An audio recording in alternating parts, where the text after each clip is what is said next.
လူတွေကတော့ထင်ကြမယ်ဘုရားဟာတကုရှင်ဆိုတော့ဘာပြဿနာမှမရှိဘူးအရာခတ်သိမ်းကိုအလွယ်တကူပဲဖြေရှင်းသွားတယ်လို့ဒီလိုထင်ကောင်းထင်လိမ့်မယ်မဟုတ်ဘူးစိတ်စမာနလာဆွဆွဲတဲ့အခါမှာကြည့်လေမြတ်စွာဘုရားဘာမှဖြေရှင်းချက်မပေးဘူးဖြေရှင်းချက်မပေးဘူးတကိုးနဲ့ကူညီပြီးတော့ဘာမှမလုပ်ဘူးဘာလုပ်လဲအေးဒီစကားဟုတ်တယ်မဟုတ်ဘူးဟာမင်းနဲ့ငါနဲ့နှစ်ယောက်တည်းပဲသိတယ်လို့ဒီတခွန်းပဲပြောလိုက်တယ်အဲ့ဒီတခွန်းပဲပြောတဲ့သူ့ဘာသူမြတ်စွာဘုရားကဒီလောက်လေးပဲပြောလိုက်တော့လည်းပဲသူ့ရဲ့မကောင်းမှုအကုသိုလ်လုပ်ရတဲ့ကြောင်းလို့ဘူးပေါ်သလိုအကုန်ပေါ်ပြီးဒုက္ခရောက်သွားတာဟော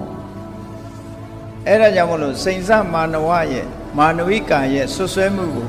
မြတ်စွာဘုရားဟာအောင်မြင်လိုက်တယ်တွန်းလှန်ဖြည့်ရှင်းလိုက်နိုင်တယ်ဆိုတာဘာနဲ့တွန်းလှန်တာတော့လို့မေးရင်